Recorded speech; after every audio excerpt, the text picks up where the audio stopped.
دا مونږه داسې تلي پیر سباق ته نو په لاره راتلو کې په دې غر راتېرېدو چې دا غر تاسو وګورئ. دا د دې ترکی دا غر دی د نوشهره کلا او دا راغلی دی د دې سیند په غاړه دا راوتی دی او دا مصري بانډې ته و داسې د دې رګونه تلي دي بیا ډیرو په شکل کې نو ثوابای ته وتی دی. نو بنیادي طور باندې د نوخار چې کومه واده یا شکل دا وادي نوشهره ده. نو د واده هغه شکل چې پکې مینس کې سینو او یو خوا بل خوا پکې غرونه نو په دې غر باندې چې کوم په دې غر باندې دا یې چینجی اخیا شوی دی چې دا غر مکمل طور باندې برنه ختم کو. مطلب دا دی دا د نوخار د یو علاقې په دنیا کې چې کم ځای نه کم ځای خشته دی نو هلته غرونه چې کم ځای وي نو غرونه خیسته وي که نه نو ستا د نوخاره ټوله ښکلا په دې غر کې وه. بل دې سره سره دلته کې دې کې یو طرف ته د شیشې کاڼې او شیشه کاڼې ورکې هغه ډېر قیمتي کاڼې وي نو هغه شیشه کاڼې هم ختم شو.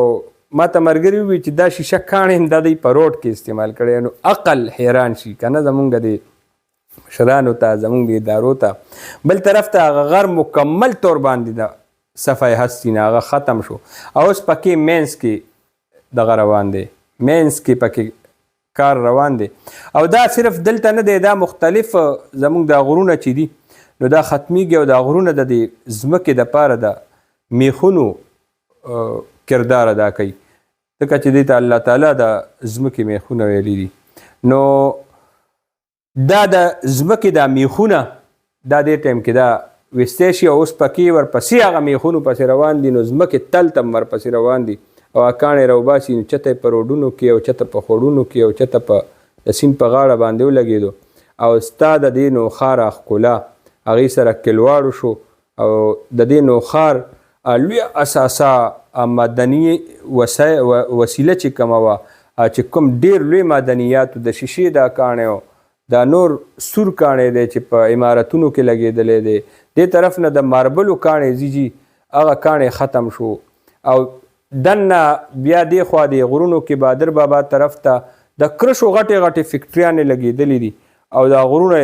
د دغه په شانتې وخوړل وینو په شانتې نو وینه چې په څه شیز باندې لګیا شي نو هغه ډټ شي اول او بالکل بیا دوړه شي ختم شي نو ستا په دې غرونو باندې وینه لګېدلې او قوم ته پته مو نه لګېده او چې کوم د چا ذمهواري وه د دې خیال ساتل نو هغې هم خیال ونه ساتلی شو. زما ملګري وی نوخار هم غار شو لوټو شو هغه نوخار جوړ هم نه شو که نه. مطلب دا دی چې زمونږ کمې وسایل وو قیمتي وسایل مدنیات نو هغه هم ختم شو نوخاره ښکلا هم تباه که او عمارتونه هم پرې جوړ نه شو نه ستا سړکونه جوړ شو نه ستا نالۍ جوړې شوې نه ستا روډونه تیار شو نه د فکټرۍ جوړې شوې کومې فکټریانې چې لګېدلي بس صرف هغه فکټریانو کې رڼا ده نور بار په نوخار کې تیاره ده. نو ډېر غټ کلار دی زمیندارانو سره او د خلقو سره